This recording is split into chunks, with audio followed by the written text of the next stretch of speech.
What's up, y'all? Okay, let's talk about Miss Beyonce's comeback, which we've been waiting for literally like 6 years. Well, before we even get into that fact of the matter, let's just circle back to Black is King and slash the gift, because I never really talked about that on this channel. And let me just say real quick before we get into the new era, we're all talking about the big comeback, new studio album, blah blah blah. Why are we all ignoring the gift? Because the gift was actually one of my favorite Beyonce albums, and maybe my favorite Beyonce album.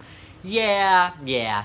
It's spiritual. It's just iconic. It's fun. It's a spiritual release. It's so deep. It's so meaningful. Black is King, the actual movie. If you all seen it on Disney Plus, let me tell you something. It is literally maybe my favorite musical project ever. Like, when that came out, I watched it every single day, the whole entire movie. Pretty much every day. If I wasn't just sitting down watching it, I was giving, it was in the background so I can look at it and listen to the music and feel the energy. Like, oh my god, that movie was just, to me, that music, like, it was just so empowering. It was so inspirational, iconic. And I hate that we all pretend like it didn't happen, or like, even a lot of Beyonce's stans themselves are on Twitter talking about, oh, is the new song giving Black is King, or is it giving like self-titled?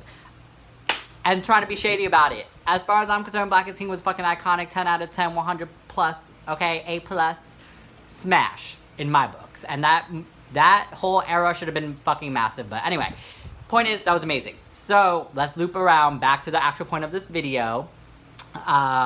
Break my soul. Okay, personal thoughts. Smash. It's fun. It's inspiring. The lyrics are very timely for me on a personal level, and I feel like for everybody. It's definitely giving a release. That's why, release your anger, babe. Release your job. Release the stress. Release your trade. Like, what is going on? Release it all. Release. We need fun. We need to be releasing all these pent-up emotions. Like, what is the hell is going on in this world right now?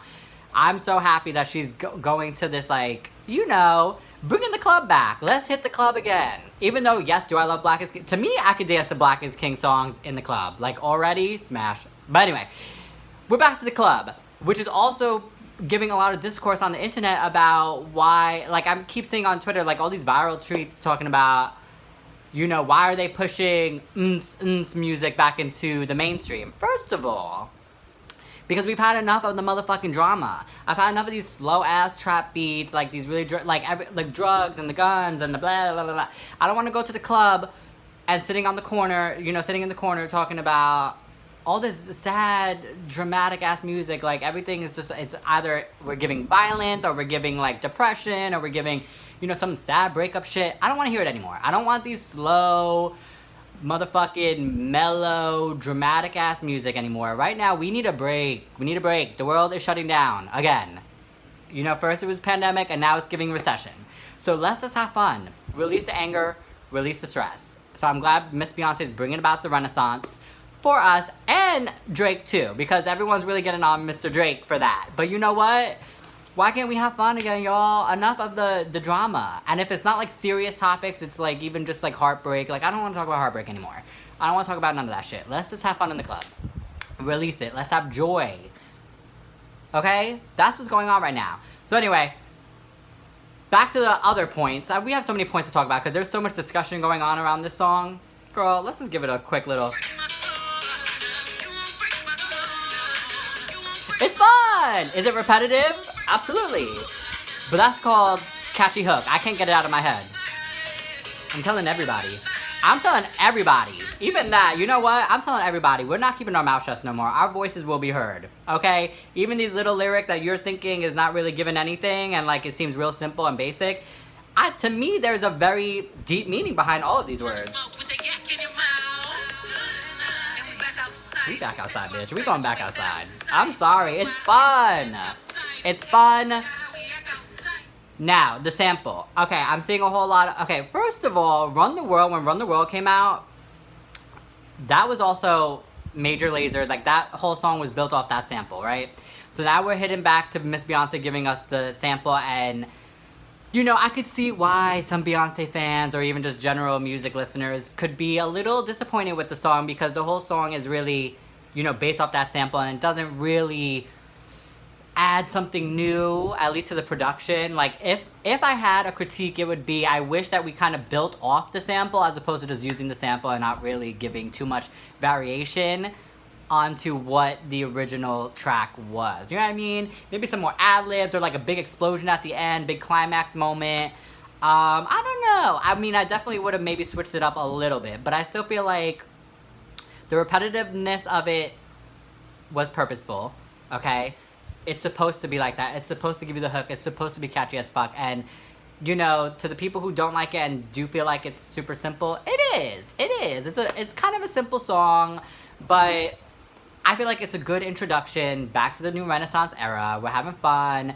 It's gonna be something that, first of all, you're gonna be seeing all the hoodies talking about release your job, release your stress. Like, she knows what she's doing. She got all these little taglines, and the sweatshirts and the hoodies and the hats are gonna come out talking about those things, because that's the era that we're in right now, y'all. We're stressed. We're over it. We're sick of working. We're burnt out. Everything is just burnout. We're over it. So Beyonce always knows how to really take the moment that's going on, you know, in society, and kind of make it important into the songs and make it fun. Because the song is fun to me, and I can't wait to go to the club and shake my motherfucking ass. That's all I want to do. And I'm so glad that she's bringing me back to the club. So, y'all, not me just being so, I don't even know I keep switching topics and I keep forgetting what the fuck I was originally trying to say.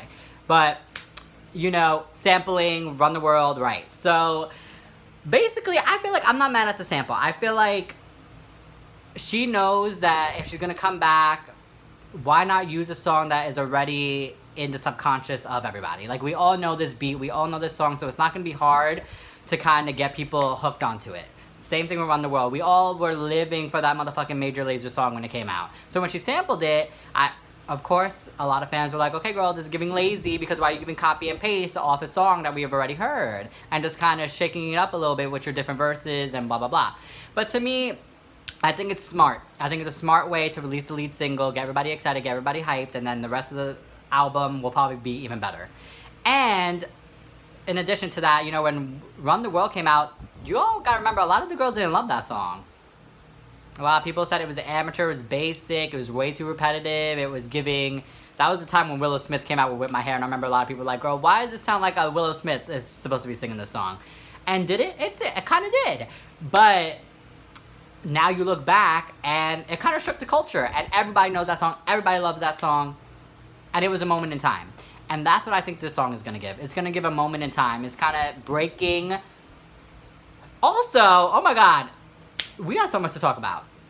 Just the promotional rollout that's going on here. Thank you, Beyonce, for bringing this shit back to how albums used to.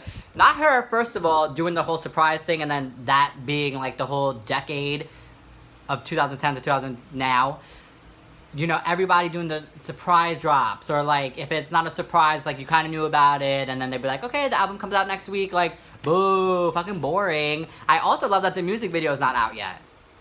She really is bringing it back to how it originally was, and to me, that was the most exciting, is when you hear about the album title, you get the release date, then you get the album cover later on, then you get the first single, then after a week you get the music video. So you had some time to fester with the song and get your own ideas of what the song is going to look like visually. Then when you see the music video, oh, did it match up? No, it didn't match up to what I wanted, but it gave me something different, blah, blah, blah, blah, blah, blah, blah. Like, it builds up, it makes the experience of music and following albums fun. Fun. That is the motherfucking theme of the year. Fun. The Renaissance. So, enough of the complaining that, you know, I don't want to hear no complaints. I think the song is a smash. I love all of it. I really do. And, you know, some people were even, oh, we bringing back 5-minute songs. Yes, we're bringing back 5-minute songs because we need a bridge. She gave us a bridge. She gave us a climax moment. She gave us the repeat of the release your man. My favorite fucking part. And also, her vocals throughout the song, like, I'm loving that she's exploring different tones of her vocal. You know, she's getting growly, she's getting raspy, and she's getting soft. You know, she's giving you a lot of different vocal stylings here, which I fucking love. So, not me getting so off track every motherfucking second. It's giving ADHD, y'all. I don't know what's going on with my brain. Back to the promotional rollout. So, to me, that is so exciting. And she released on a Tuesday. For all the new girls, music used to be released on Tuesdays. Video games, I think video games are still released on Tuesday. But, like, that was kind of the day where all, like, entertainment things, DVDs, whatever. Tuesday was the day. And then Miss Beyonce switched it up when she did the self-titled drop, and then it switched to Friday. To me, I love the Tuesday thing because now you had it all week. You had it during your work week, and then you go into the weekend, you still have it. It's exciting. It gets you through the week. That was fun to me. I used to wake up, 8 a.m. on a school day and wait for the release on, like, Z100 or, like, download the song off iTunes, like, right before I went to school, and then I had it for the week. So the Friday, I don't like the Friday thing. I really, personally, I don't love that. I liked Tuesday. Let's bring it back to Tuesday. Let's bring back the rollouts of an era. Also, on top of that, a lot of people were saying throughout these past years, the reason the eras are so short is because of streaming. You've dropped the album and now everyone has the album, so what is the point of releasing singles? I don't agree with that. Because if you really think about it, let's just think about it. And I feel like Beyonce is going to shift that back to how it used to be, hopefully. Because people seem to really follow Miss Beyonce. Like, if she does something, it does seem like people are trying to follow up with it. Because that surprise drop thing was not the thing. So, anyway. Until she did it. So, fuck, what is wrong with my brain, y'all? And I'm not editing shit. Sorry. I'm gonna come back to what the fuck I was saying. Tuesdays released. Oh, right, streaming. Okay, so my thing is, with these albums dropping on streaming and then people saying you can't release singles because the song's already out. If you really think about it, when albums came out, you can go and buy the album. Not everybody heard the fucking album. Yes, because it's streaming, it's more available and you could just click it and, like, I understand that whole point that, like, it's just available to everybody, but not everybody knows it's out. Not everybody is or it's out, but you're not inclined to go click it. I mean, it's still time. Even if you're not wasting money, like going to Walmart and getting the album and then putting it, you know what I mean? You're still having to waste or spend your time clicking and listening to the music. So why can't we promote with singles after the album comes out? It's not like the album drops on Spotify and then all of a sudden everybody in the world has heard it. It's not true. Why are some people's streaming numbers low? Because you're not promoting. You're not releasing singles. Why can't we release singles? Have the album and do what we used to do. And I think, Beyonce's gonna drop the album July, 29th.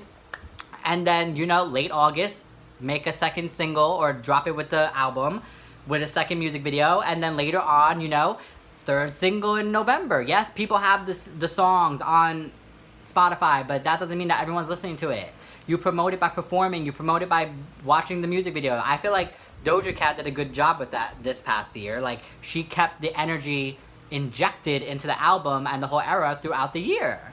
You know what I mean? There were some songs I didn't love off that album, but then I saw, 8 months later, she dropped the music video, and then I loved the music video, and I said, oh, actually, this song is kind of a smash. You know what I mean? So let's get back to promoting. Let's get back to dropping singles throughout an era, and it reignites the excitement for the album. It always does. I don't care if it's available for streaming. What difference does that make from when it was available to purchase?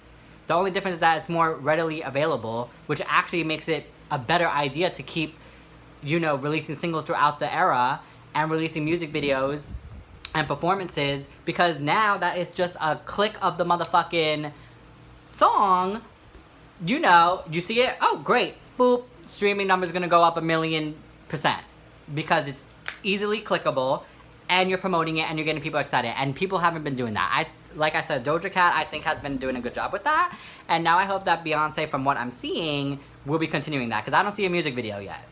Typically, this would have been music video drop with the song. I don't even love that. Let's get a moment to soak into the song, you know what I mean? So, overall conclusion, she's about to shake up the music industry, I hope. I love the motherfucking song. I love the sample. Do I wish, yes, I see what some people are saying. Do I wish that it was maybe a little more complex, or like we switched up the sample a little bit, or a bigger climax moment or something along those lines? Yes, I do wish that. But I think it's a great introduction to the new era. Great moment in time lyrically for what is going on in the world without being too heavy sounding, but it still touches on it, Burnout, millennial burnout, the girls getting mad, the girls are stressed, the girls are angry, and we're over it, and we're entering a recession, and I'm still gonna hit the motherfucking dance floor to release the fucking stress. So, that's my opinion. A+ for me. Been listening to it all day, and I'll keep listening to it, and then we're gonna go into Pride Weekend, and we're gonna be shaking our ass in the club to the motherfucking song, and can't wait for the album. Y'all let me know what you guys think of the song. Let me know what you think of, how she's dropping. Also love the album title Renaissance. Like, ugh, it just feels like such a refresh, you know, a restart. So I'm super excited for a real major pop girl to come back and shake it up and give us an era. And I think that if she does, the other pop girls are gonna follow suit. They are. Because everyone wants that again, I think. It's fun, it's exciting, and it will work, even with streaming. It will. If anything, it might work even better than with albums, because it's so easily accessible. Yep. So, Beyonce, I hope that you give us at least 4 singles and that this era lasts through next year. Boom. Y'all let me know what you think, and thanks for watching this fucking mess of a train. Like, this brain is not functioning correctly. But anyway, goodbye.